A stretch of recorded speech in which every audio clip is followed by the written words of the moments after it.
Okay. Madison Earhart here in Osoyoos alongside Mike Campbell, Chief Operating Officer with the Osoyoos Indian Band. Now, Mike, it's been exactly a week since the Nk'Mip Creek wildfire broke out. What is the situation like right now? Things are looking a little bit better today. I won't get into specifics, but some of the evacuation orders on reserve are being rescinded and alerts are being issued for those areas. So things are looking a little better today.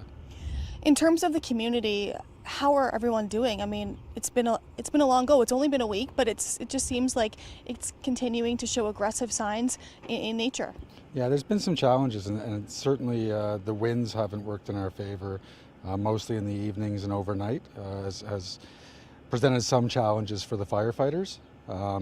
It's been challenging for the entire community. They were taken out of their homes late into the evening and took whatever they could bring with them within a few minutes' notice. So yeah, it's been hard on the community, but in times like this is when community comes together, not just the OIB community, but our neighbors, the Penticton Indian Band, the town of Oliver, the town of Osoyoos, and residents have stepped up to help make that transition a little smoother, help us get the supplies we needed to make people comfortable. So it's an encouraging time when you see people come together like that to help. And those that are still on evacuation order and alert, is there an end in sight here? What can you tell them? Yeah, I mean, it was encouraging to see some of those orders get lifted this afternoon.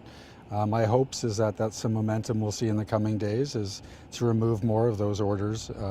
I'm sure we'll be on alert for a period of time there, but it's our hopes that this is sort of the beginning of some momentum there. And we did have some Mexican firefighters come in and assist in the battle. What's your reaction to that? It was an amazing sight to see that last night, seeing 100 firefighters arrive from Mexico here to Spirit Ridge, be greeted by the firefighters on the ground here from Parks Canada. It was just an amazing sight to see. So we appreciate that help. We appreciate the support. I know the firefighters here appreciate that support, and I'm sure they'll be kept busy for the coming days. But it was quite an amazing scene. Now, at this time, it's still estimated at 6,800 hectares in size. I was down in Oliver this morning, and the smoke is very much intense still. It's hard to get a real grasp of the size of this thing, but I know BC Wildfire Service have said that it's aggressive. It's an out-of-control fire. It's aggressive.